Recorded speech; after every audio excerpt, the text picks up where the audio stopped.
Well, social media accounts and podcasts focusing on parenting have become increasingly popular, some with millions of followers. We spoke to some child development experts who also run social media accounts about how parents can be conscious consumers of online advice. We continue our special reports on how to discipline kids. It's long been said it takes a village to raise a child, but much of that village is now virtual. We are looking for other sources of gaining this parenting knowledge.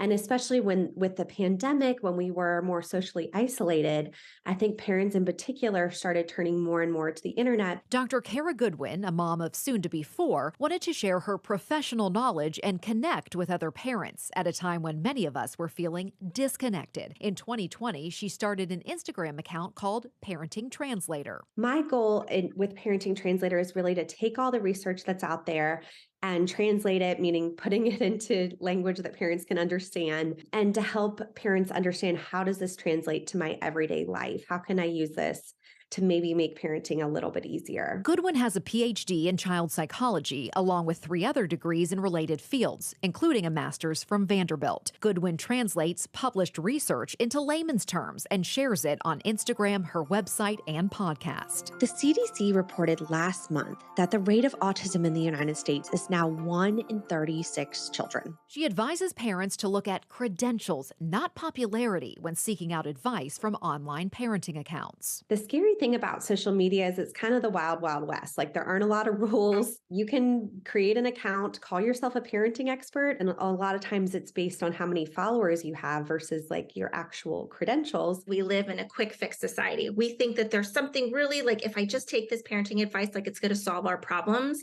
But that's an illusion, and it's a trap, and that's not something that I want parents to subscribe to. Michelle Tangeman is a licensed marriage and family therapist and behavior analyst. She and education professor Erin O'Connor started the podcast Parenting Understood during the pandemic. We all have questions about parenting. To help parents avoid that quick fix trap. And Parenting Understood was designed to be able to have these more robust conversations and talk about the nuances and talk about bigger picture things in parenting. In the age of viral videos, certain parenting philosophies can suddenly become trendy and other methods vilified, often without scientific evidence to back up the vitriol. Even on social media, there are clinicians that are speaking out against discipline techniques, for example, like timeout from positive reinforcement. And that can be confusing as a parent that doesn't have a background in child development, psychology, or education.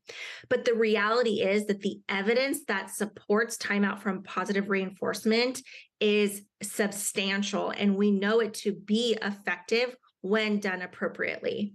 So I think being critical consumers is really, really important when it comes to spending time or accessing information online. But spending too much time online can lead to anxiety and intensify the pressure to be a perfect parent. I think it's important to remember that it's impossible to be perfect. And even if we could, it would be a huge disservice to our children because they can't be perfect and they need to see us mess up. They need to see us be human, and we have to show them, like, teach them how to repair from our mistakes. Parenting is a lifelong learning process, and online advice is only one piece of the puzzle.